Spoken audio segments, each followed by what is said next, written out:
për të garantuar që uji. Në një takim me fermerët e Troshanit në Lezhë, një nga rajonet më të ndjeshme nga përmbytjet, kryeministri Edi Rama u ka kërkuar banorëve që të aplikojnë për projekte dhe të mos presin çdo gjë gati nga qeveria.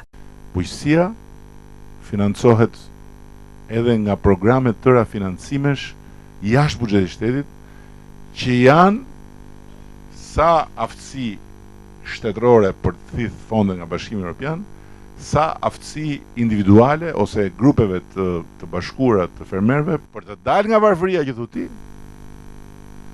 As nuk mund imagjinohet që kjo mund ndodhi thjesht dhe vetëm me çfarë bën shteti.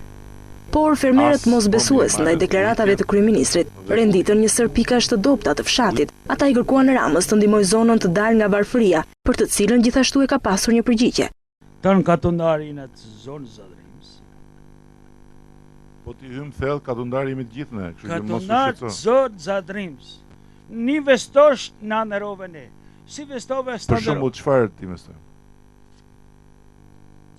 Për kanal të Po patjetër, Kulusa, pra, kanal të atë e Baticë, tham atë, ta. po patjetër. E ta donana. Patjetër, atë e tham. E tjerat edhe biznesi tjetër shathes për ne katundart. Nuk jam vetëm unë, po janë 70%. Përmes batutave, kreu i ekzekutivit vijoi bashkëbisedimin me banorët, që i adresuan problematikat konkrete. Ulli edhe rosh. Ti mbjelli shteti. Ti mbjelli shteti, ti investoj, e të na vejnë punë, duke mos me këtë shpresën që tha përpara që mund të bahna biznesmen çdo derë, kjo fjalë elektorale. Jo, nuk është fjalë elektorale fare kjo. Jo. Ti mund mos ta pranosh. Biznesmen nuk mund të bahna. Po nuk mund. Dhe po të them këtë, nëse pret që të vit mbjelli shteti hardhi, shtet që mbjell hardhi nuk ka.